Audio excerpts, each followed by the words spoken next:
सावधान।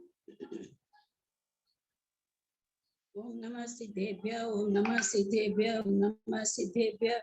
ओकारं विद्रुसंयुक्तं नित्यं ध्यायन्ति योगिनः कामदं मोक्षदं चैव ओकाराय नमो नमः।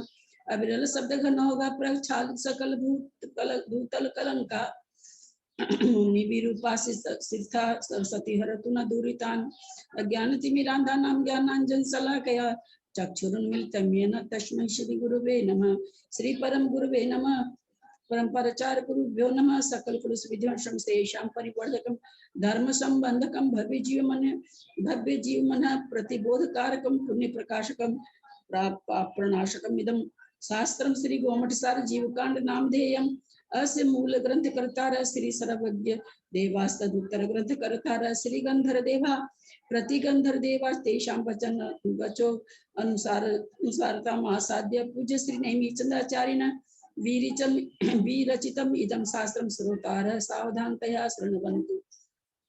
मंगलम भगवान वीरो मंगलम गौतमो गनि मंगलम कुंदादो जैन धर्मोस्तु मंगलम सर्वमंगल मांगल्यम सर्वकल्याणकारकम प्रधानम सर्वधर्माणां जैनम जयतु शासनम सरस्वती नमस्तुभ्यं वरदे कामरूपिणी विद्यारंभं करिष्यामि सिद्धिर्भवतु मे सदा।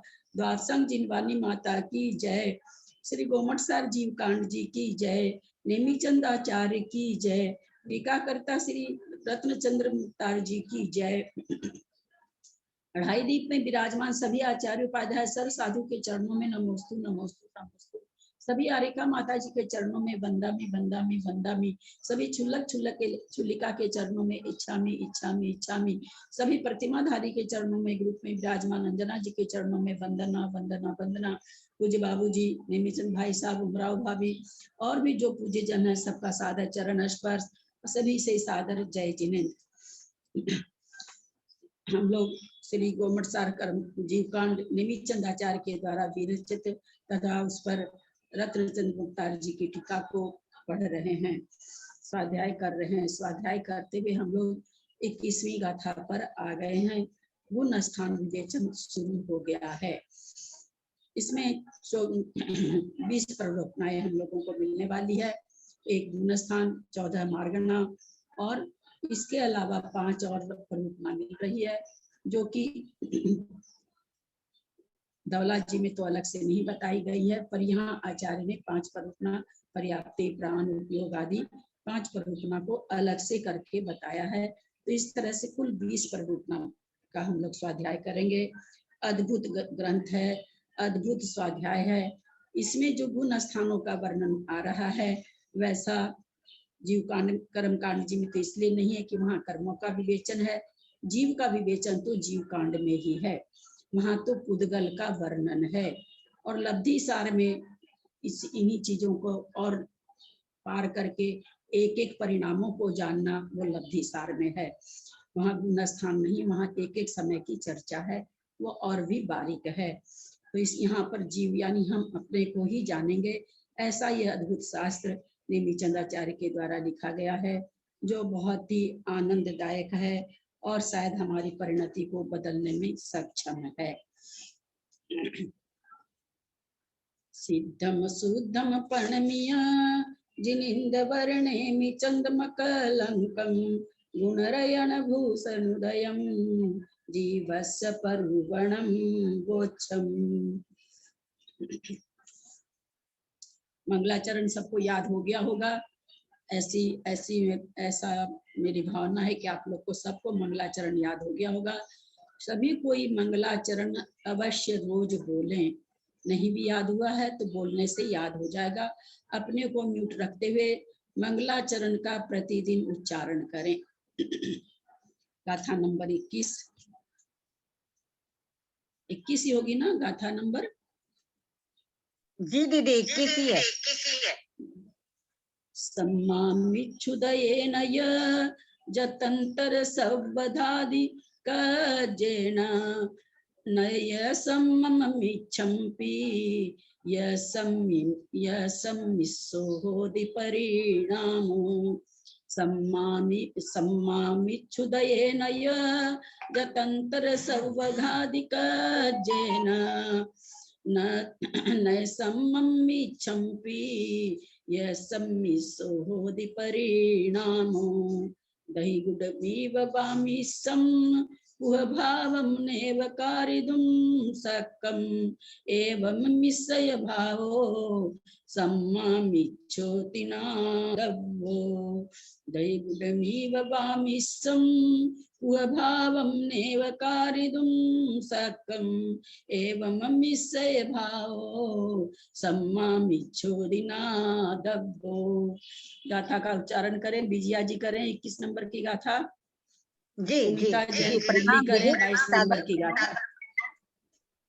सम्मामिच्छुदयेन यत्तन्तर सौवघादिक जेना नय सम्ममिच्छम्पि सम्मित्सोऽधि परिणामो।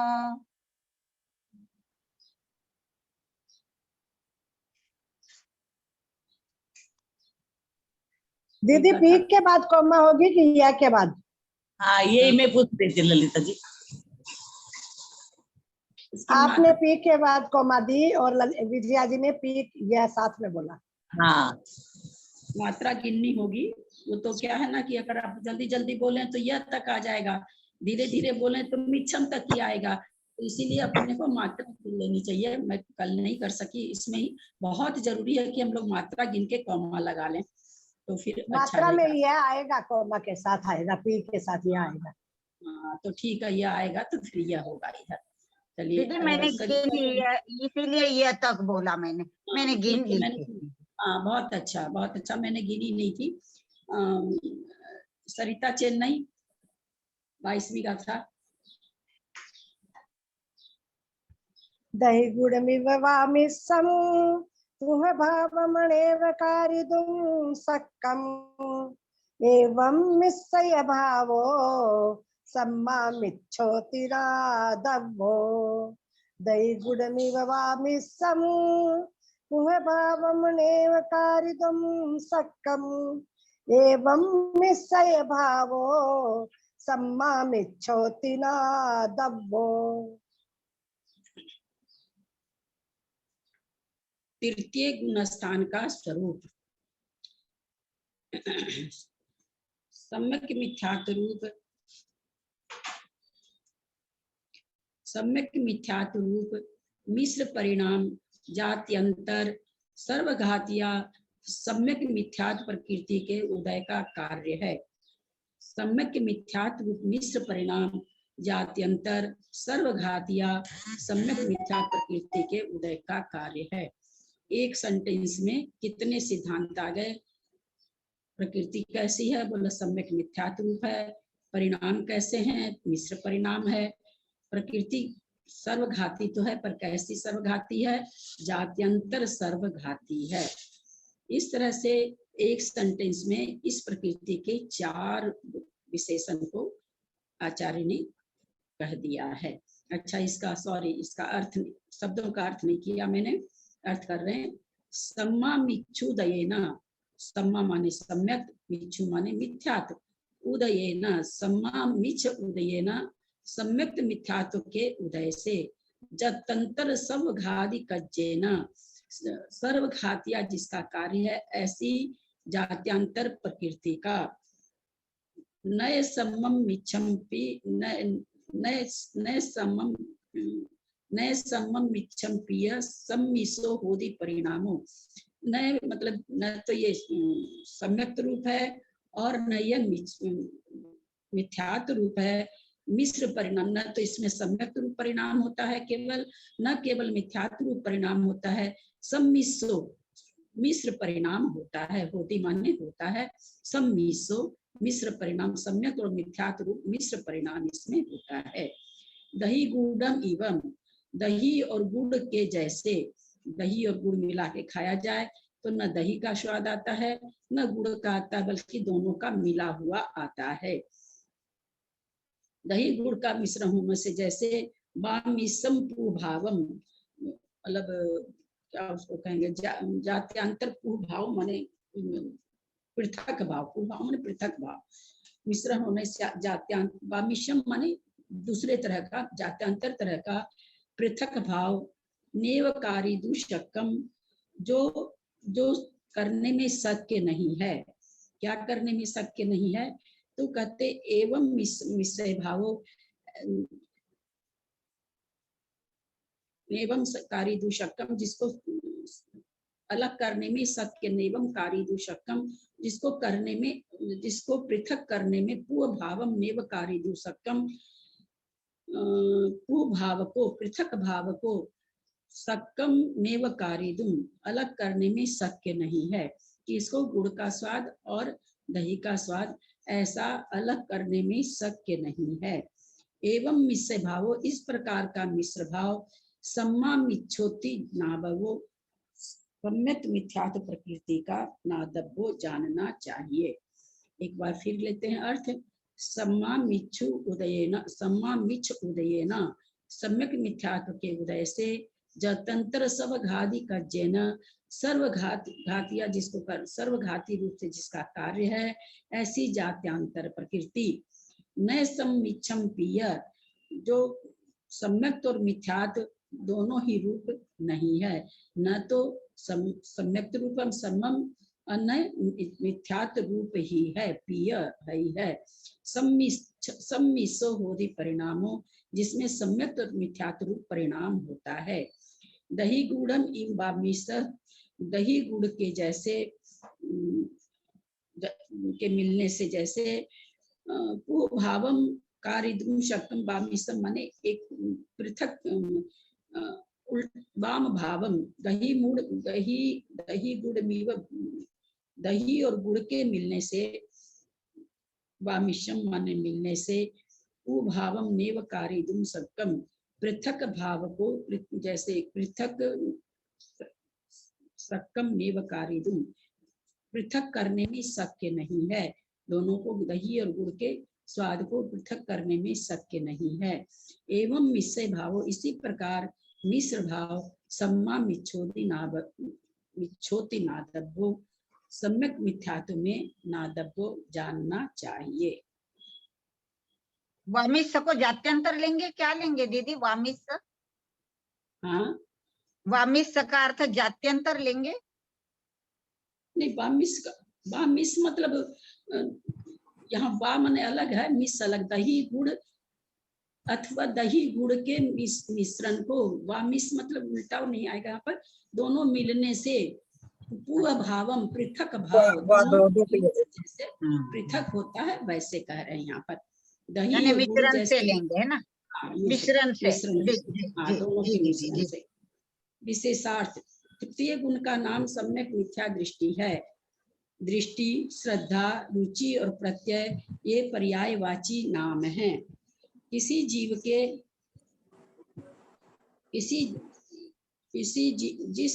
जिस जीव के समीचीन और मिथ्या दोनों प्रकार के मिश्रित दृष्टि होती है, वह सम्यक मिथ्या दृष्टि जीव है।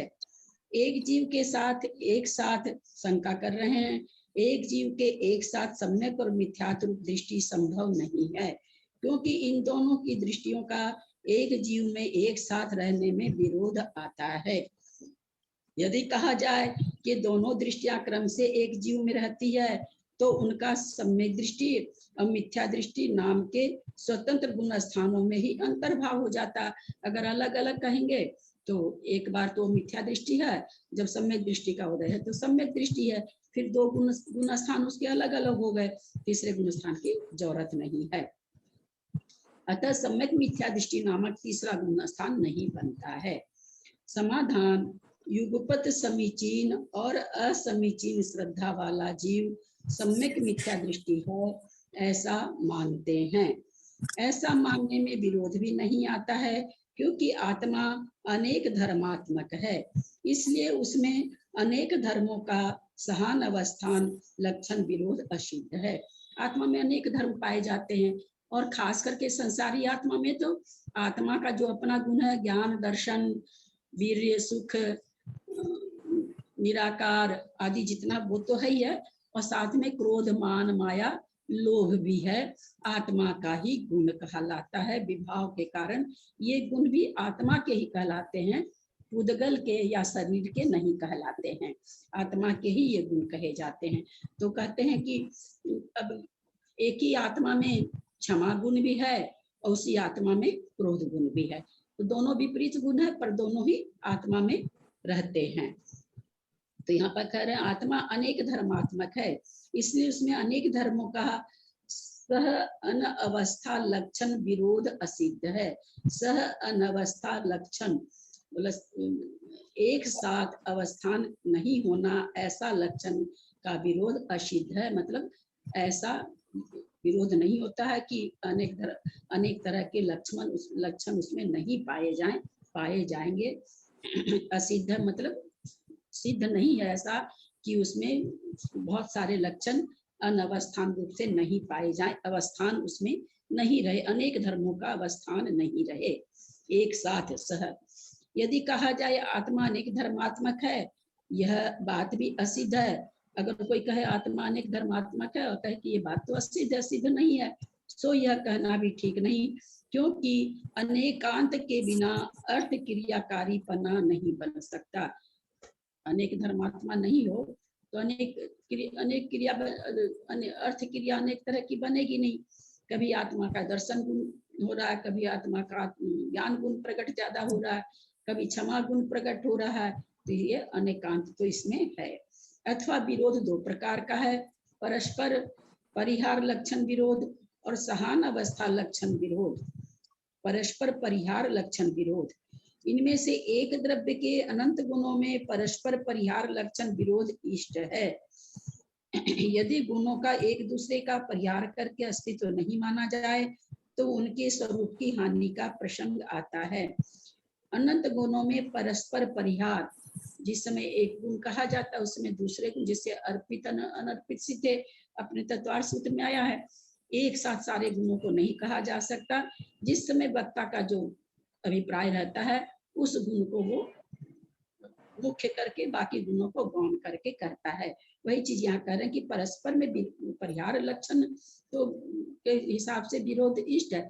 जैसे कोई जिस समय जीव को सिद्ध करना चाहे कि जीव मरता है, उस समय ऐसा नहीं है कि आत्मा अमर नहीं है, लेकिन उसको जीव के हिसाब से तो उस समय उसका क्या परिहार करना चाह रहा, आत्मा अजर अमर है, इस गुण को वो गौण करके और उसको भी सिद्ध क्या करना कि जीव मरता है। वही यहाँ पर करेगा कि परिहार करके उसको एक बार रोक करके दूसरा गुण बताया जा रहा है। तो इसमें ये तो विरोध इष्ट ही है कि भाई अभी हम जीव के मरने का बोल रहे हैं, तो इस समय हम अमर है, कभी मरता नहीं है, ये एक प्रकार से उल्टा कथन हो गया। लेकिन अभी हम उसका परिहार करके इस चीज को बोल रहे हैं। लेकिन यदि गुणों का एक दूसरे का परिहार करके अस्तित्व नहीं माना जाए तो उसके स्वरूप की हानि का प्रसंग आता है। आत्मा में ज्ञान गुण तो है, दर्शन गुण नहीं है, ऐसा अगर मानेंगे तो वही कह रहे हैं कि अस्तित्व नहीं माना जाए, एक गुण के प्रकट रहते हुए और दूसरे गुणों का अस्तित्व नहीं माना जाए, अस्तित्व ही समाप्त कर दे तो फिर कहते हैं स्वरूप की ही हानि हो जाएगी। किंतु इतने मात्र से गुणों में सहान अवस्था लक्षण विरोध संभव नहीं है। एक साथ में रहने वाले लक्षण का विरोध नहीं है। अगर किसी एक गुण का वर्णन कर रहे हैं और गुण मुख्य गौण रूप से है, केवल इतने मात्र से ही एक साथ अवस्था में लक्षण जो पाए जा रहे हैं उनका विरोध नहीं कहलाएगा। यदि नाना गुणों का एक साथ रहना ही विरोध स्वरूप मान लिया जावे तो वस्तु का अस्तित्व ही नहीं बन सकता। क्या करें, नाना गुणों का एक साथ रहना ही विरोध स्वरूप मान, कि नाना गुण है तो एक गुण है तो दूसरा नहीं पाया जाएगा, तो नहीं बन सकता। अगर इसी को विरोध मान लो तब तो कहते हैं अस्तित्व नहीं बन ही नहीं सकता, क्योंकि वस्तु का स्वभाव अनेकांत निमित्तक ही होता है। निमित्तक अनेकांत के निमित्त से होता है। जिस समय क्षमा शांति आत्मा में है, मन में जीव की है, तो उसमें एकदम क्षमा शांत रूप होकर बैठा रहता है। क्रोध का उदय आता है, क्रोध का निमित्तक क्रोध का निमित्त मिलता तो वही आत्मा उस समय क्रोधी रूप से हो जाता है। जो अर्थ क्रिया करने में समर्थ है वह वस्तु है, परंतु वह अर्थ क्रिया एकांत पक्ष में नहीं बन सकती। कोई अर्थ क्रिया को यदि एक रूप माना जाए तो पुनः पुनः उसी अर्थ क्रिया की प्राप्ति होने से, और यदि अनेक रूप माना जाए तो अनवस्था, और यदि अनेक रूप माना जावे तो अनवस्था दोष आने से एकांत पक्ष में अर्थ क्रिया के होने में विरोध आता है। इस कथन से चैतन्य और अचैतन्य के साथ भी अनेकांत दोष नहीं आता है, क्योंकि चैतन्य अचैतन्य दोनों, ये दोनों गुण नहीं है। जो सहभावी होते हैं उन्हें गुण कहते हैं, किंतु ये दोनों सदैव सहभावी नहीं हैं, क्योंकि बंद अवस्था के नहीं रहने पर चैतन्य अचैतन्य ये दोनों एक साथ नहीं पाए जाते। दूसरी बात यह है कि दो विरुद्ध धर्मों की उत्पत्ति का कारण यदि समान अथवा एक मान लिया जावे तो विरोध आता है। यह सब कथन काल्पनिक नहीं है, क्योंकि पूर्व स्वीकृत अन्य देवता के अपरित्याग के साथ साथ अरिहंत भी देव हैं, ऐसा सम्यक मिथ्यात्व रूप श्रद्धा वाला जीव पाया जाता है। अन्य देवता के, वो यहाँ से फिर से लेते हैं, जो अर्थ क्रिया करने में समर्थ है वह वस्तु है, परंतु वह अर्थ क्रिया एकांत पक्ष में नहीं बन सकती कि जो भी अर्थ क्रिया हो रही है केवल पुद्गल में ही हो रही है, ऐसा नहीं बन सकता। क्योंकि अर्थ क्रिया को यदि एक रूप माना जाए तो पुनः पुनः उस अर्थ क्रिया की प्राप्ति होने से, और यदि अनेक रूप माना जाए तो अनवस्था दोष आने से एकांत पक्ष में अर्थ क्रिया के होने में, एकांत पक्ष में अर्थ क्रिया के होने में विरोध आता है। यदि अनवस्था दोष कैसे हुआ, ये लाइन ही समझ में नहीं आई। परंतु वह अर्थ क्रिया एकांत पक्ष में नहीं बन सकती है। जो अर्थ क्रिया करने में समर्थ है वह वस्तु है, परंतु वह अर्थ क्रिया एकांत पक्ष में नहीं बन सकती। जब भी कोई भी अर्थ क्रिया बनती है, आत्मा और जीव और शरीर दोनों रहने से ही कोई क्रिया बनती है।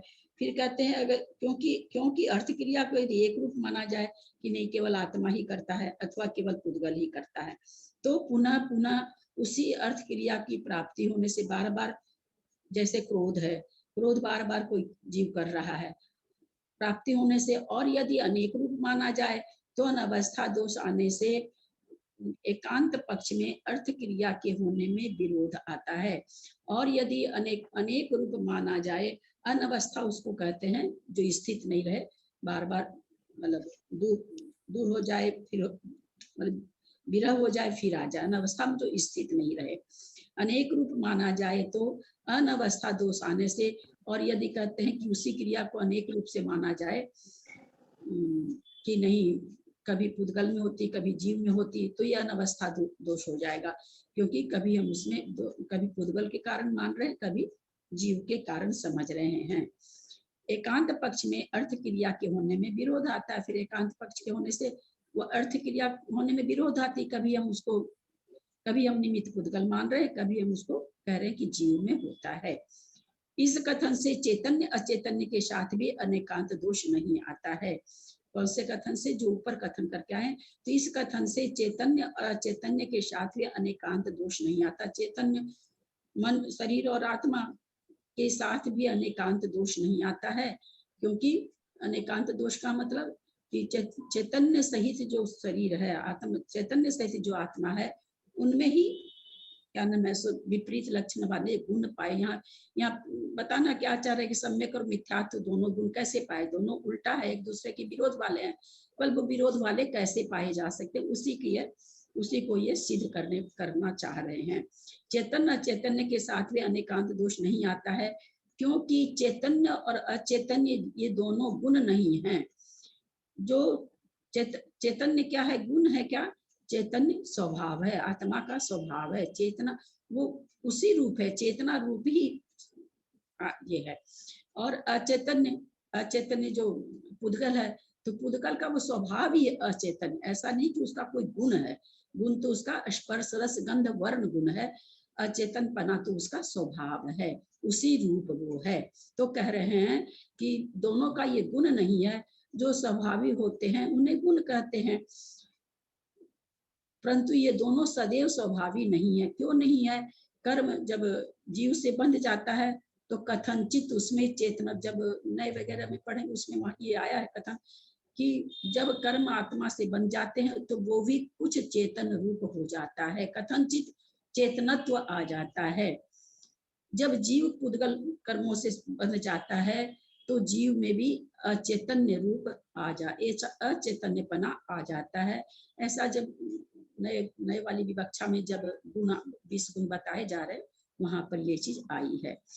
ये दोनों सदैव स्वाभाविक नहीं है, क्योंकि ना बंध अवस्था के नहीं रहने पर चेतन अचेतन ये दोनों एक साथ नहीं पाए जाते। वही चीज आ गई, अगर कोई जीव शुद्ध है सिद्ध है तो उनमें चेतना और अचेतना दोनों एक साथ नहीं पाए जा रहे हैं, केवल चेतन गुण है। और जो पुद्गल परमाणु तमाम भरे हुए हैं तीनों लोक में, जितने पुद्गल परमाणु भरे हुए हैं वह अचेतन्य है। चेतन अचेतन्य कब साथ होते हैं? जब बंध होता है तो वही कहते हैं बंध अवस्था के नहीं रहने पर चैतन्य और अचेतन्य ये दोनों एक साथ नहीं पाए जाते। ये हम लोग समझ ही रहे हैं। दूसरी बात यह है कि दो विरुद्ध धर्मों की उत्पत्ति का कारण यदि समान अर्थात एक मिल लिया जावे तो विरोध आता है। दो विरुद्ध धर्मों का, चेतना और अचेतना, दोनों का अगर एक मान लिया जाए तो कहते हैं विरोध आता है। चेतना एक अलग चीज है। अचेतन्य कब बनता है? जब पुद्गल कर्मों से बंद होता है तो उसके कारण उसका अचेतनत्व से मेल होता है। चेतन और अचेतन दोनों विरुद्ध वाली चीज है और दोनों का दो कारण है, एक पुद्गल है चेतना वाला और एक चेतन है, चेतना आत्मा है। इसलिए दोनों को अगर कहते हैं एक मान लिया जाए कि चेतन और अचेतन है तो फिर विरोध आ जाता है। यह सब कथन काल्पनिक नहीं है, क्योंकि पूर्व स्वीकृत अन्य देवता के परित्याग के साथ साथ अरिहंत भी देव हैं। ऐसी सम्यक मिथ्यात्व रूप श्रद्धा वाला जीव पाया जाता है। अंत में वो क्या कहते हैं कि ऐसे जीव पाए जाते हैं जो दूसरे देवी देवता को भी हम लोग भी देखते हैं ना भाई, कृष्ण को भी पूजते हैं, राम को भी पूजते हैं, दुर्गा जी की हम एक बार गए थे, कहाँ गए थे, धनबाद गए थे तो दुर्गा पूजा ही थी उस समय। तो सब कोई वहां जितने जैन थे, महाराज भरत सागर जी की जन्म जयंती थी आचार्य की, उसी पर हम गए थे 4 दिन के लिए। तो वहां पर जितने जैन थे सब अष्टमी की कढ़ाई कर रहे थे। और मतलब अच्छे जैन, ऐसे नहीं खंडेलवाल जैन जिसको कहते हैं कि भाई वो तो जैन को ही मानते हैं, उनकी बात कह रही मैं, हम लोग की बात नहीं। हम लोग तो कह रहे चलो थोड़ा सा वो भी करते हैं, वो भी कर लेते हैं, जिसके जैसी भावना होती है। वो सब कोई उस दिन कितने घर में महाराज जी का चौका नहीं लगा, बोला आज तो हमारे यहाँ दुर्गा अष्टमी है। तो अब महाराज को भी मान रहे हैं, चौका लगा रहे हैं, हाँ आचार्य परमेश्वरी को हार दे रहे हैं, उनके सारे प्रवचन सुन रहे हैं, पूजा पाठ कर रहे हैं, सब कुछ कर रहे हैं, और इधर दुर्गा अष्टमी की जो भी पूजा होती है वो भी कर रहे हैं। ये तो देखने को ही मिलता है ना। ये चीज हम लोगों को ये अब परिणाम अंदर का अलग चीज हो गया, बाहर द्रव्य रूप से तो ये देखने को बहुत मिलता है हम लोग को। बहुत से लोग दोनों सब धर्म, ईसाई को भी मान लेते हैं, उसको भी मान लेते हैं, और अच्छे खासे जिन धर्मी होते हैं। तो बाकी धर्म में तो ये सब चीज है ही नहीं, दूसरे धर्म को मान लिया, ये कर लिया, बाकी तो इतना है ही नहीं जो मिथ्यात्व और सम्यक। तो ये इन चीजों का वर्णन बाकी ग्रंथों में नहीं है, अन्य मत में। तो हम लोगों के मत से ऐसे बहुत से लोग देखने को मिलते हैं जो अपनी जैन पूजा पाठ भी बहुत, जितने भी त्योहार आते हैं जैन के बहुत श्रद्धा से करते हैं और उनको भी करते हैं। यहाँ पर दही और गुड़ का दृष्टांत दिया गया है, जिसका अभिप्राय यह है दही का स्वाद खट्टा, गुड़ का स्वाद मीठा होता है। दही गुड़ दोनों को मिलाने से खट्टा मीठा मिश्रित स्वाद पृथक जात्यांतर का स्वाद होता है। इसको मैं अपनी तरफ से मतलब हम इसको और ऐसे समझने के लिए मुझे जो लगता है, एक कायस्थ की लड़की है, एक ब्राह्मण का लड़का है, शादी हो गई, बच्चा हुआ। अब वो बच्चा कायस्थ है कि ब्राह्मण है? क्या है वो बच्चा? किस जाति में उस बच्चे को रखेंगे? कायस्थ में रखेंगे कि ब्राह्मण में रखेंगे? तो उसी तरह से दही गुड़ खाए तो ये दही है कि गुड़ है, क्या कहा जाए उसको? न तो वो दही है, न वो केवल दही है, न वो केवल गुड़ है। उसी तरह वो जो बच्चा है न तो पूरी तरह से ब्राह्मण है, न पूरी तरह से कायस्थ है। दही गुड़ के मिश्रित द्रव्य में से अब खटास या मिठास को पृथक करना जिस प्रकार शक्य नहीं है, एक मिनट, दही गुड़ दोनों को मिलाने से खट्टा मीठा मिश्रित स्वाद पृथक जात्यांतर का स्वाद हो जाता है। वो बच्चा भी जात्यांतरी है, न ब्राह्मण है न कायस्थ है, एक अलग ही जाति उसकी हो गई। कौन सी जाति हुई? कोई एक जाति उसको नहीं कहा जा सकता। दही गुड़ के निश्चित दही में से खटास या मिठास को पृथक करना जिस प्रकार शक्य नहीं है, उसी प्रकार सम्यक मिथ्यात्व भी जात्यांतर है, जो न सम्यक रूप है और न मिथ्यात्व रूप है, किंतु दोनों का मिश्रित रूप है, जिसमें से सम्यक या मिथ्यात्व को पृथक करना शक्य नहीं है। चलें आगे। इस गुण स्थान में होने वाली विशेषताएं बिना आगे पढ़े। आंटी प्रणाम। हाँ बोलो। हमको कुछ पूछना था माता। आंटी पूरा परिहार लक्षण विरोध किसे गए वो नहीं समझ में आया। केवल सहान वस्तन जो दोनों विरोध दिया है ना, वो किसे कहते डेफिनेशन नहीं समझ में आया। एक ये हुआ कि दोनों गुणों को साथ लेकर के कहना, तो दोनों भी ये यहाँ ये कहना चाह रहे हैं कि जब हम दो विरोधी गुणों कहेंगे तो नहीं कह सकते हैं, तब विरोधी कहलाएंगे। लेकिन अगर हम एक गुण को मुख्य और परिहार करके एक गुण को छोड़ करके एक गुण का वर्णन करना चाहेंगे तो हम कर सकते हैं। वो यहाँ कहना चाह रहे हैं कि आत्मा में अनेक गुण है, खास करके संसारी आत्मा में विरोधी गुण भी है। तो विरोधी गुण को ही कहते भाई आत्मा तो शांत है, क्षमा रूपी है, और उसी समय कोई जीव क्रोध कर रहा होता हो तो कैसे बनेगा? कथन नहीं बनेगा।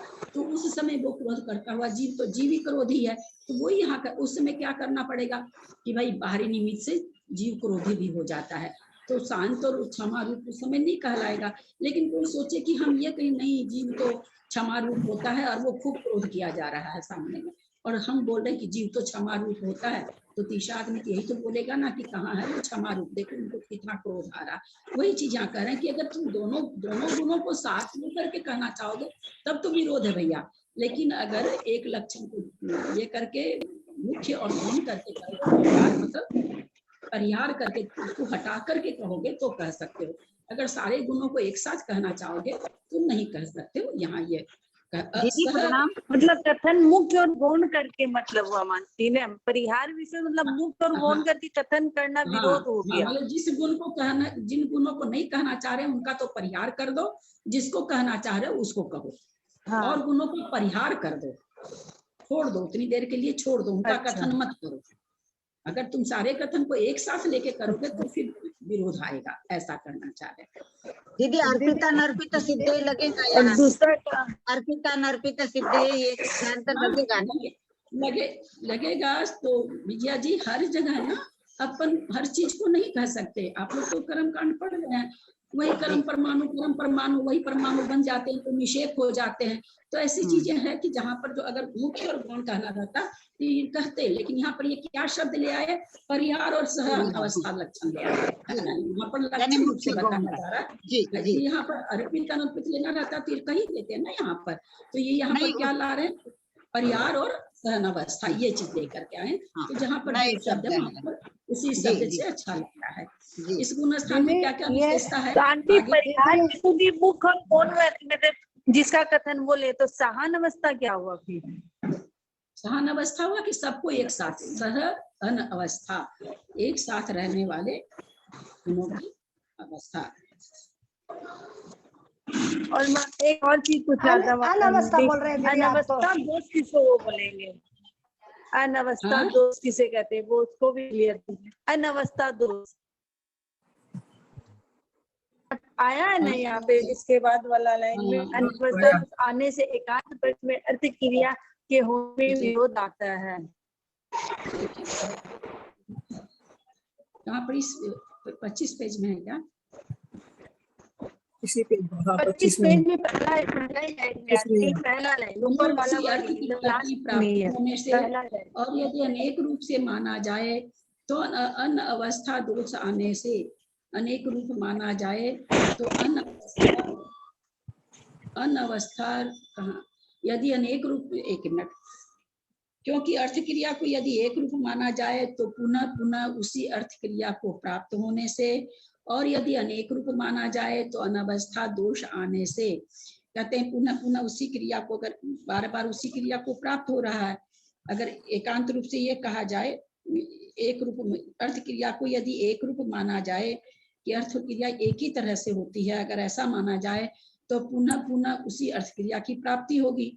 और यदि कहा जाए अनेक रूप से माना जाए, क्रिया को अनेक रूप से माना जाए, तो अनवस्था दोष आने से एकांत पक्ष में अर्थ क्रिया के होने में विरोध आता है।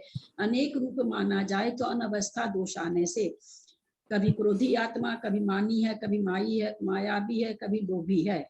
अनेक रूप माना जाए तो अनवस्था दोष आए कि एक ही आत्मा कभी लोभी हो रही है, कभी मानी हो रही है, तो फिर क्या होगा, एकांत पक्ष में अर्थ क्रिया के होने में विरोध आता है। फिर एकांत पक्ष से अर्थ क्रिया हो रही कि नहीं, आत्मा तो क्रोधी ही है, आत्मा तो लोभी ही है, ऐसा फिर उसमें विरोध आ जाएगा। तो यहाँ पर ये कहना चाह रहे हैं कि भाई अनेक रूप माना जाए तो अनवस्था दोष आने से, अनेक तरह से माना जाएगा तो फिर अनवस्था दोष आ जाएगा।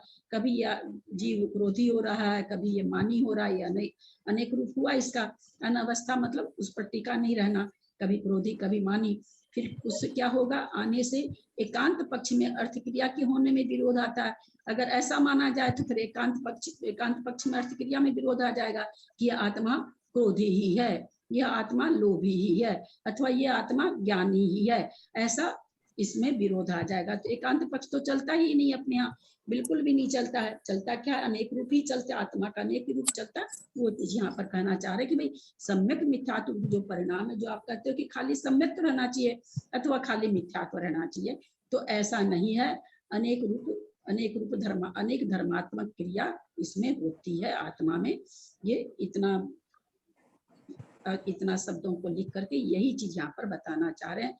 अंत में दे दिया उन्होंने लाइन की भाई देवता के अपरित्याग के साथ साथ अरिहंत भी देव हैं। और देवताओं को पूछते पूछते कहता नहीं अरिहंत भी देव हैं, ऐसा उसकी मान्यता रहती है।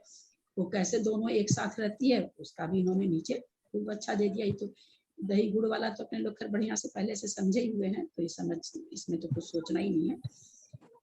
इस गुणस्थान में होने वाली विशेषताएं, इस गुणस्थान में परस्पर परिहार लक्षण विरोध और सहान अवस्था लक्षण विरोध, ये अपोजिट है क्या दोनों? हाँ नहीं, दोनों विरोध है, दोनों दो तरह का।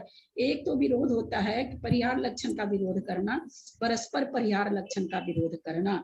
परस्पर में जो एक दूसरे को छोड़ने लायक है, जैसे जिस समय क्षमा भावी आत्मा है उस समय हमको क्रोध छोड़ना पड़ेगा, क्रोधी है उस समय हमें क्षमा भाव। परस्पर परिहार लक्षण विरोध, परस्पर में परिहार करते उस लक्षण का। दूसरे कहते हैं सह अनवस्था लक्षण, सह अनवस्था एक साथ नहीं बने रहने का लक्षण है ना, एक साथ नहीं बने रहने का लक्षण। दो तरह का विरोध हुआ। एक में तो हम उसको परिहार करके कह रहे हैं, एक में क्या करें, एक साथ नहीं रह सकते। वास्तव में दोनों तरह का विरोध तो विरोध ही है, थोड़ा सा अंतर पड़ जाता है। एक में उसकी मान्यता होते हुए भी उसको नहीं मान रहा, अब भी नहीं मान रहा। एक में तो वो अवस्थिति नहीं मान रहा, उस गुण को अवस्थिति नहीं मान रहा आत्मा में। ये दोनों का है, दोनों ही विरोध, पर ये दोनों में थोड़ा सा अंतर है। इस गुण स्थान में होने वाली विशेषताएं, इस तीसरे गुण स्थान में क्या क्या विशेषता है, इसको पढ़ने के पहले अपने लोग जाने क्या क्या विशेषता तीसरे गुण स्थान की। बोलिए फटाफट, बिना देखे बोलिए। तीसरे गुण स्थान की तो बहुत मरण नहीं होता, मरण नहीं होता, आयु का बंध नहीं होता, देश संयम नहीं ले नहीं होता, आयु का बंध नहीं होता, इस गुणस्थान में आयु का बंध नहीं होता, मृत्यु नहीं होती। इस गुणस्थान में ना तो आयु का बंध होता है ना मृत्यु होती है। मारणांतिक समुद्घात नहीं कर सकता, और सकल संयम नहीं होता, सकल संयम भी नहीं होता है। आयु का बंध। बच्चों वाले सारे कथन कह दिए, और जो हम लोगों के पास कथन है वो तो कहे नहीं आप लोग। सारे बच्चे वाली, जैसे 8वीं क्लास में पूछो उसको 8वीं क्लास का पूछा जाए बोल दिया। अब एक चीज उसको 8वीं क्लास में गई, उसमें 0। इसका समय एक अंतर मूर्ति होता है। और मुझे पता नहीं यहाँ क्या क्या वर्णन आएगा, लेकिन हम लोग जितना जानते हैं उतना मुख्य लक्षण इसका इस गुण स्थान में मरने के पहले जीव उसी गुण स्थान में नियम से जाता है जिसमें आयु का बंध किया रहता है। मुख्य इस गुण स्थान का ये सबसे बड़ा लक्षण है, बाकी किसी गुण स्थान का नहीं। संजमम नहदी देश जमम न बंध दे आम सम्मम वामिच्छं वा पडिबज्य मरदिनियमेण सो संजमम गुणहदी देश जमम वा न बंध दे आम सम्बम वामिच्छं वा पडिबज्य मरदिनियमेण सम्मतमीच परिणामेषु जहिमाहुगं पुरा बद्धं तहि मरणं मरनन्त समुद्घातो वियनमि सम्मि।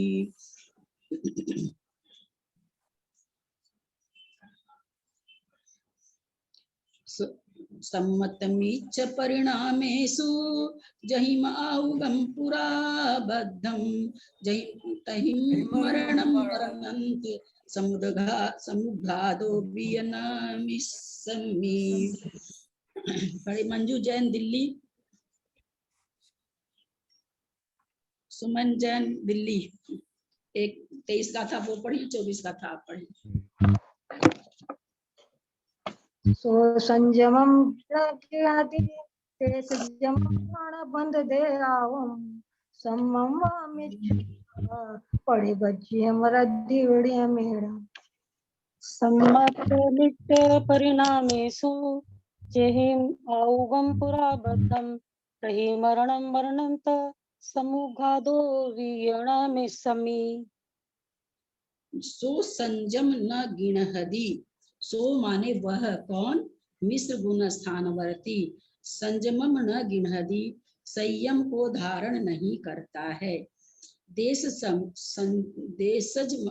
जमम्बा, देश संयम को भी, वो संयम को भी नहीं धारण करता है यानी, और देश संयम को भी धारण नहीं करता है। न बंध दे आयु, आयु का बंध नहीं करता है।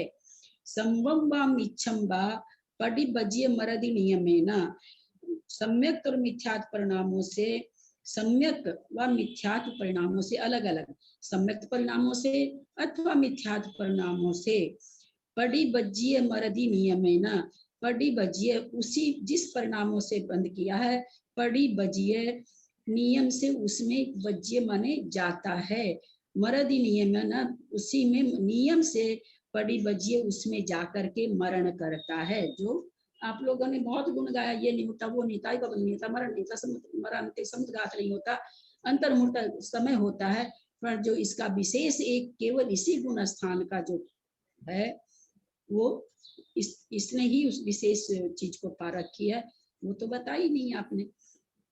तो कहते हैं पडिबज्य मरदी नियम है ना, जिसमें सम्यक्त में अगर उसने आयु बंद किया है तो नियम से सम्यक्त में चला जाएगा, अथवा मिथ्यात्व में बंद किया है तो मिथ्यात्व में चला जाएगा। सम्मत मिच्छ परिणामेषु, सम्यक्त मिथ्यात्व परिणामों में, जहिम आवगम पुरा बंधुम, उसमें सम्यक मिथ्यात्व को प्राप्त होकर, क्योंकि जही आवगम बंधम, जही माने जहाँ, पूरा बंधम पहले आयु का बंध करता किया है, आवगम पूरा बंधम आयु का जहाँ बंध किया है पहले, सम्यक मिथ्यात्व परिणामों के आने से पहले जहाँ आयु का बंध किया है, तहिं मरणम, वही मरण होता है, मरणंत समुद्घातो, मरण के अंत में होने वाला समुद्घात, वियन नहीं होता है, मिश्र गुण स्थान में। यह वह सम्यक मिथ्या दृष्टि संयम या देश संयम को ग्रहण नहीं करता है और न आयु का बंध करता है। सम्यक मिथ्या परिणामों में से जिन परिणामों में पहले आयु का बंध किया है, नियम से उस सम्यक और मिथ्या परिणामों को प्राप्त होकर मरण करता है, क्योंकि मिश्र में मरण नहीं है,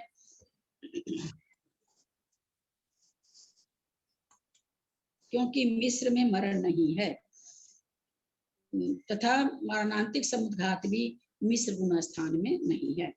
विशेषार्थ सम्यक मिथ्या दृष्टि जीव के परिणामों में इतनी विशुद्धता नहीं होती कि वह संयम अर्थात महाव्रत या देश संयम अर्थात अनुव्रत को ग्रहण कर सके, क्योंकि उसकी श्रद्धा बहुत डावाडोल है ना, उसको भी मानता। तो जब आदमी दो नाव पर पैर रखता है तो उसका तो पार जाना जरा मुश्किल ही हो जाता ना, कभी ये नाव उधर हो जाएगी, कभी वो नाव उधर हो जाएगी, तो मिश्र परिणाम है, इसलिए इतनी विशुद्धता ही इसको नहीं आ सकती कि संयम को धारण कर सके। देखें धवल पुस्तक में क्या कहा गया है, न य मरई नेव संजम मुवे वीत देश संजम भावी सम्मामिच्छा दिठी नौ मरणंत समूहाव।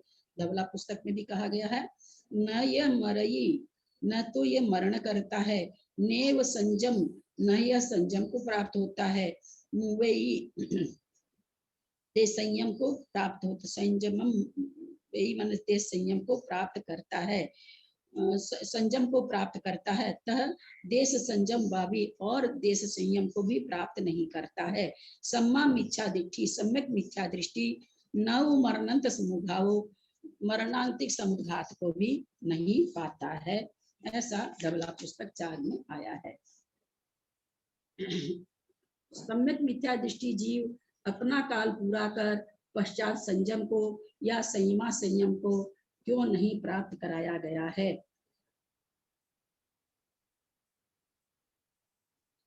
साधन नहीं प्राप्त कराया गया क्योंकि उस सम्यक मिथ्या दृष्टि जीव का मिथ्यात्व सहित मिथ्या दृष्टि गुणस्थान को, सम्यक मिथ्या दृष्टि जीव का मिथ्यात्व सहित मिथ्यात्व गुण स्थान को अथवा सम्यक सहित असंयत सम्यक दृष्टि गुण स्थान को छोड़कर दूसरे गुण स्थानों में गमन का अभाव है।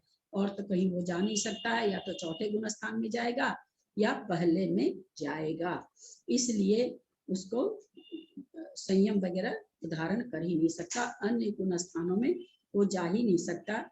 कहते हैं गोमठ सार कर्म कांड में भी गाथा नंबर 556 में ऐसा आया है।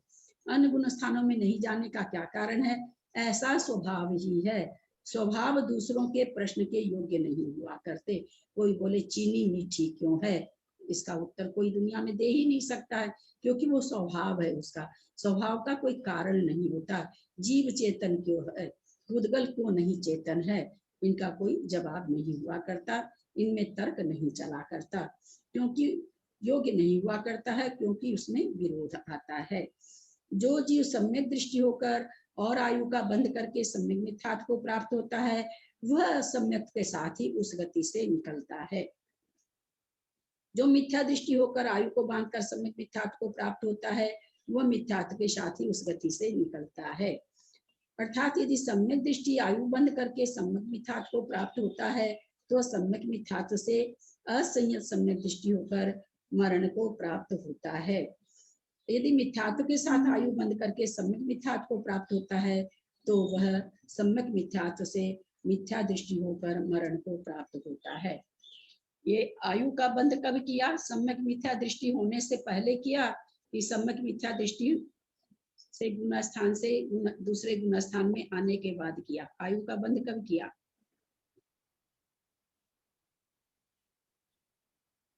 पहले किया ना दीदी? हाँ, पहले किया, बाद में तो उसी गुण स्थान प्राप्त होने की बात नहीं कही जाती।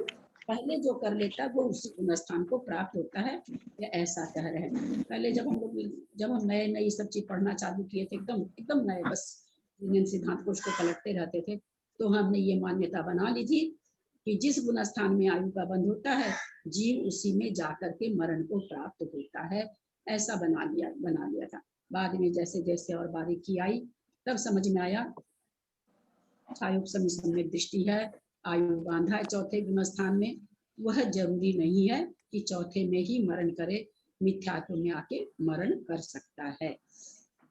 दीदी ये 24 नंबर जो गाथा है, कहीं मरणम तस तक कोमा लगेगा ना?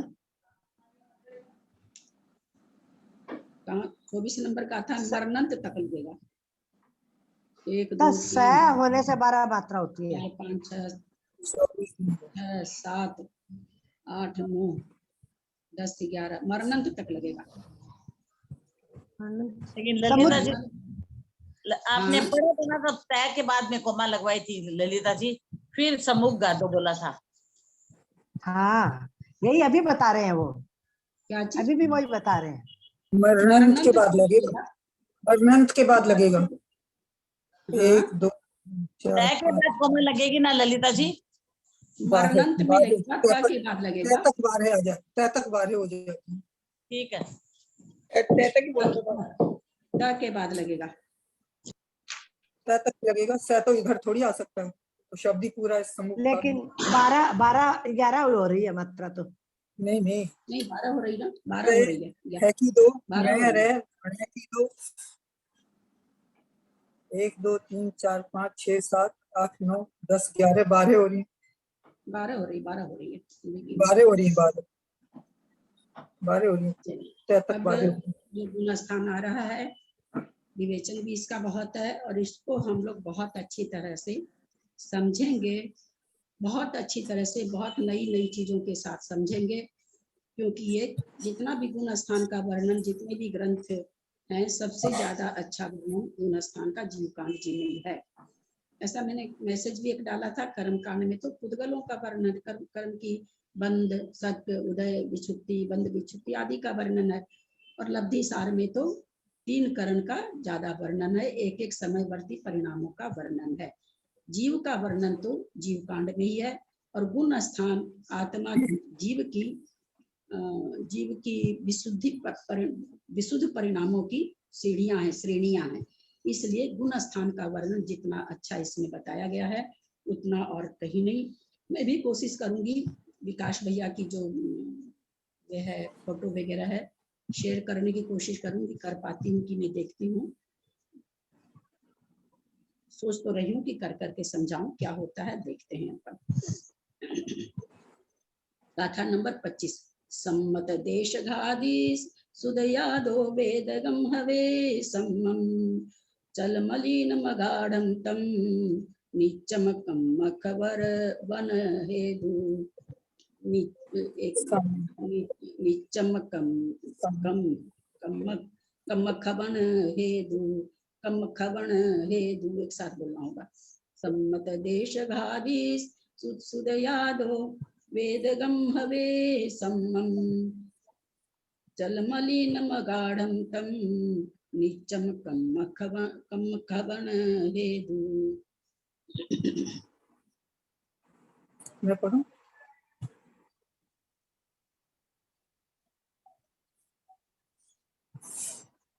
सू तक लेना होगा। सम्मत देश घादिसु दयादो वेदगम हवे सम्मम चलमलिनम गाढ़म तम नीचम कम खबन हेदु। पढ़िए, कौन बोल रहे थे? मैं पढ़ूं? मैं पढ़ूं दीदी, मैं पढ़ूं? हाँ पढ़िए। सम्मत देश घादी, सम्मत देश घात दिसु दयादो वेदगम हवे सम्मम चलिन मलिन मगाढ़म तमणिचम कमख वन हेदु। दोबारा पढ़ती हूँ। सम्मत देश घाती, सम्मत देश घाती, सम्मत देश घाती सु दयादो वेदगम हवे सम्मम चल मलिन गाढ़म तम नीचम कमख वन हेदु। सम्मत देश घादिसु उदयादो, सम्यक्त देश घाती प्रकृति के उदय से, सम्यक देश घाती के प्रकृति के उदय से, वेदगम हवे सम्मम, वेदक सम्यक वेदगम, वेदक सम्यक हवे होता है। सम्यक्त प्रकृति देशघाती प्रकृति के उदय होने से वेदक सम्मम हवे, वेदक सम्यक होता है। चल मलिनम गाढ़म, तब चल मलिन और अगाढ़, तम तम माने उसमें, नीचम कम खवण हेतु, निश्चय से चिल मलिन अगाढ़ दोस्त होता ही है। और फिर क्या कहते हैं? नीचम कम खवण हेतु, नियम से दर्शन मोहनी कर्म के क्षय का हेतु है। देशघाती सम्यक प्रकृति के उदय से वेदक सम्यक्त होता है, वेदक सम्यक्त चल मलिन अगाढ़ रूप होता है तथा नित्य होता है। अर्थात उसकी उत्कृष्ट स्थिति 66 सागर की होती है और यह दर्शन मोहिनी कर्म के क्षय का हेतु है।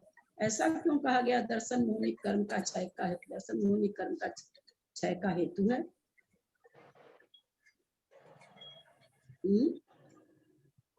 इसलिए दर्शन मोहिनी कर्म का क्षय का हेतु इसलिए कहा गया क्योंकि छायिक सम्यक दर्शन, इसलिए कहा गया क्योंकि छायिक सम्यक दर्शन होगा, मतलब दर्शन मोहिनी कर्म का अगर क्षय होगा तो क्षयोपशम के बाद ही होगा।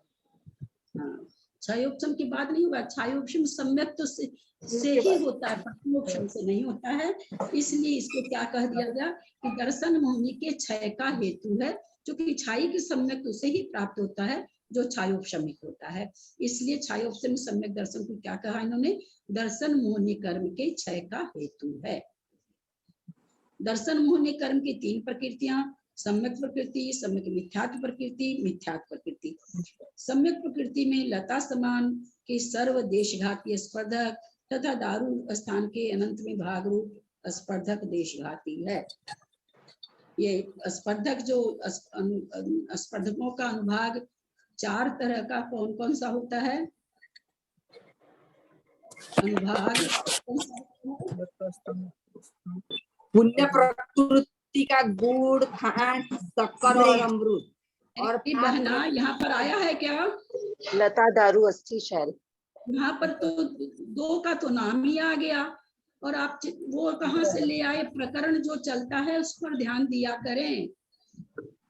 और लता, दारू, अस्थि, शैल ना दीदी? लता, दारू, अस्थि, शैल। और ये नीचे से बताए तो ऊपर से अस्थि, शैल, लता, दारू और लता, दारू और लता। हाँ, दारू, लता, सॉरी। हाँ, अब इसमें से किस किस में सर्वघाती स्पर्धक हैं और किस में देशघाती हैं?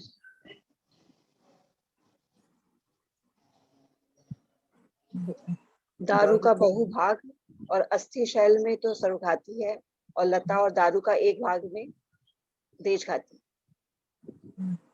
कौन बोल रहे हैं? इन्होंने मुझे पता चलना चाहिए ना, कौन किसने बताया ये चीज? मीनू लोग बोलिए। अस्थि, शैल, दारू, लता। दारू, हाँ, तो दारू का बहुभाग और अस्थि शैल में सर्वघाती स्पर्धक है, और लता और दारू का एक भाग में देशघाती स्पर्धक। इसमें लिखा भी है। थोड़ा सा गलत आप बोल रही हैं, जबकि आपकी बोलने की भावना हम समझ रहे हैं कि ठीक है, पर बोल जा रही थोड़ा गलत। हाँ, इन्होंने लता को भी बोल दिया उसमें। लता को भी ले लिया। लता का सर्वभाग बोलना चाहिए, आप एक भाग बोल गई हैं। बोली आप सही हैं, वो थोड़ा सा आपका ध्यान नहीं जा रहा। लता का सर्वभाग और दारू का अनंतवां भाग देशघाती है। बहुत अच्छा।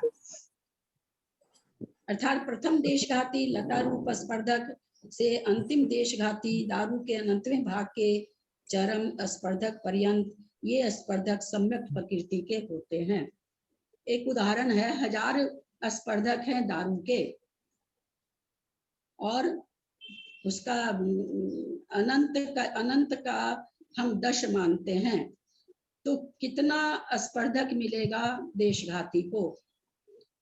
टोटल स्पर्धक दारू के 1000 हैं, अनंत को 10 माना गया, तो लता को कितने, सर्व देशघाती को कितने स्पर्धक मिलेंगे? 10, अनंतवा भाग है तो 100 मिल जाएंगे ना। 100 मिलेंगे। 900। और कोई बोलेंगे किसी के समझ में आ रहा है क्या? किसी को समझ में नहीं आ रहा है क्या? इतना एक एक शब्द को समझाया जाता है, 990। हाँ, 990। कितने मिलेंगे? 10। हाँ, ठीक से बोले, जो बोल रहे हैं बोल भी रहे हैं और मुझे सुन भी नहीं रहा है। कितने स्पर्धक मिलेंगे? 775 और 125 होंगे क्या? चलिए, और लोग बोलिए कितने मिलेंगे? 900। 100 भाग 100 मिलेंगे। और सर्वघाती को 900 मिलेंगे और देशघाती को 100 मिलेंगे ना। 100 मिलेंगे। 3 आदमी का उत्तर आ गया। और बोलिए लोग। 100 मिलेंगे उसको, देशघाती को 100 मिलेंगे। 990 मिलेंगे। देशघाती को 990 मिलेंगे, 725 मिलेंगे, 900 मिलेंगे और 100। ठीक है। और बोलिए। हमने क्या कहा, गणित समझा देते हैं, कोई बात नहीं। हम लोग इतना गणित अगर नहीं पढ़े रहते तो थोड़ी सी दिक्कत होती है। मैंने कहा कि 1000 प्रदेश है दारू भाग के, माना हमने 1000 प्रदेश हैं दारू भाग के। और यहाँ से और क्या माना कि अनंत को हम 10 मान लेते हैं। यहाँ ये क्या करे, अनंतवां भाग, यानी अनंत से भाग दो। दारू के जितने प्रदेश हैं उसमें अनंत से भाग दो। दारू के प्रदेश 1000 माना, केवल माना गया है, प्रदेश तो अनंत अनंत होते हैं, यहाँ पर माना हमने 1000। 1000 को क्या कह रहे हैं, अनंत से भाग, अनंतवां भाग, तो यानी अनंत से भाग देना है। अनंत हमने माना 10, 1000 को 10 से भाग दिए, भागफल आया 100। ये जो 100 आया ये 1000 का अनंतवां भाग हुआ। तो 100 तो मिलेंगे देशघाती को, 9 से मिलेंगे सर्वघाती को। समझ में आया होगा आप लोग को मैथमेटिक्स, क्योंकि इस तरह की चीजें बार बार आ सकती है। एक बार समझ लेंगे अच्छे से, नहीं समझ में आया हो तो फिर पूछ सकते हैं। दारू के अनंतवें भाग के चरम स्पर्धक पर्यंतीय स्पर्धक सम्मुख प्रकृति के होते हैं। यहाँ चरम स्पर्धक का मतलब अंतिम स्पर्धक। अंतिम स्पर्धक। अंतिम शुरू के, हाँ शुरू, अस्थि सेल खत्म होते दारू शुरू हो गया। दारू जहाँ से शुरू हुआ वहां से 900 प्रदेश तो अस्थि सेल में मिल जाएंगे और बाकी 100 प्रदेश लता की तरफ आ जाएंगे। बहुत अच्छा। सम्यक प्रकृति में सर्वघाती स्पर्धकों का अभाव है, इसलिए सम्यक प्रकृति सम्यक दर्शन कीजिए ना प्लीज। का। हाँ आवाज डिस्टर्ब हो रही है। ये मंजू जैन है ना, आवाज कम भी हो गई बहुत। कोई कुछ पूछना चाह रहे हैं क्या? मुझे आवाज नहीं आ रही है। सम्यक प्रकृति में सर्वघाती स्पर्धकों का अभाव है, इसलिए सम्यक प्रकृति सम्यक दर्शन का पूर्ण रूपेण घात करने में असमर्थ है, किंतु उस सम्यक्त्व का एक देश अर्थात सम्यक दर्शन की स्थिरता निष्कांक्षता का घात करती है। क्यों करती है? जब इसमें देश घात स्पर्धक सर्वघाती है नहीं, ये इतना सा दोष किस कारण से लगाती है? क्या कारण है कि सम्यक प्रकृति के उदय में ये दोष लगते हैं? क्योंकि चलमल अगार दोष नियम से सम्यक प्रकृति में लगते हैं। चलमल अगार, चलमल और अगार दो जो है सम्यक प्रकृति में लगते ही हैं। हाँ लगते ही हैं, हम भी जान रहे हैं, सारा ग्रुप जान रहा है। क्यों लगता है? ये क्योंकि वो आंशिक रूप से घात करती है ना, क्योंकि देशघाती है, मिथ्यात्व के 3 टुकड़े देशघाती है ना, इसलिए ये दर्शन मोहिनी की प्रकृति है। टाइप समिक है, आंशिक रूप से घात करती है। ये दर्शन मोहिनी की प्रकृति है। इसमें दर्शन मोहिनी की प्रकृति है। ये दर्शन मोहिनी की प्रकृति है, ये मिथ्यात्व का भाई है, मिथ्यात्व का टुकड़ा है, इसलिए दोष लगता है। ये सब दोष नहीं लगता, देशघाती है, आंशिक रूप से करते हैं, वैसे करते हैं। चलो ग्रुप में किसी का उत्तर सही आता तो अच्छा लगता कि है किसी ने मतलब समझा है समझाई हुई चीज को। मोहन दर्शन मोहन ये कर्म की प्रकृति है, ये मिथ्यात्व की प्रकृति है, ये पूरी तरह से शुद्ध नहीं हो सकती, एक कर्म प्रकृति ही है। ये जो शराबी जुआरी, कोई बाप है उसके 4 बेटे हैं, 4 बेटे में 3 बेटे तो शराबी जुआरी हैं, चौथे बेटे का संबंध चल रहा है, उसका जहां बात चल रही है वो लड़की वाले चारों बगल पूछते रहते हैं उसके बारे में, अरे भाई ये तो यहाँ के यहाँ तो सब जुआरी और शराबी है, ये भी तो नहीं है ना, क्योंकि ये भी तो आखिर में उसी परिवार का है, उसी बाप का तो बेटा है, ये तो नहीं ना है शराबी जुआरी। अथवा पूछता ही नहीं है, संबंध ही नहीं करता है कि नहीं जहाँ बाप जुआरी शराबी है तो बेटा कहाँ बचेगा। तो ये सम्यक प्रकृति वास्तव में तो मिथ्यात्व के भाई बहन है ना, इसलिए दोष को उत्पन्न करती है, नहीं तो क्षायिक सम्यक प्राप्त करने की जरूरत ही नहीं थी, है ना। ये सब उत्तर नहीं होगा, आंशिक करती है और ये करती है, वो सब उत्तर नहीं होगा। ठीक है, चलते हैं आगे। समझ में हो गया समय? हाँ 3:36 हो गया, 2:36, हाँ 2:36।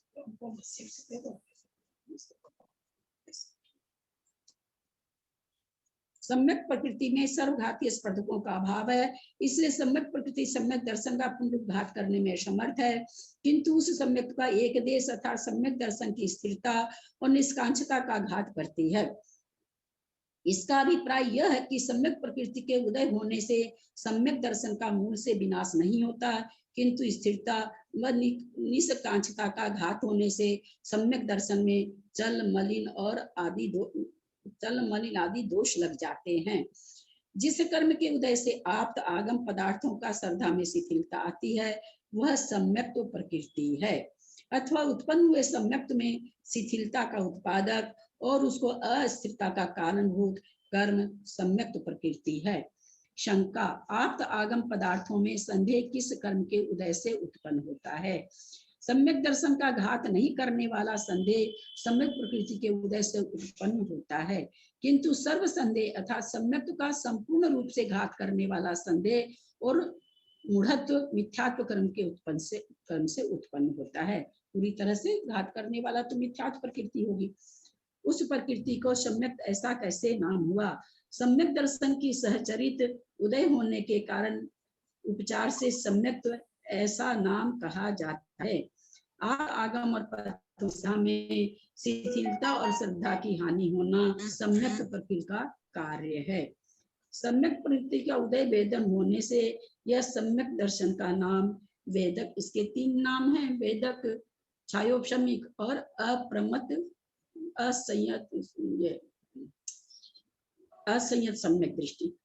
हम इसको तीनों नाम बहुत अच्छी तरह, 2 नाम तो हम लोग समझे हुए हैं, पर असंयत सम्यक दृष्टि तो भी हम लोग इस दौरान शायद इसमें आना चाहिए, वर्णन जरूरी आएगा, तो उस नाम का भी व्याख्या इसमें आनी चाहिए।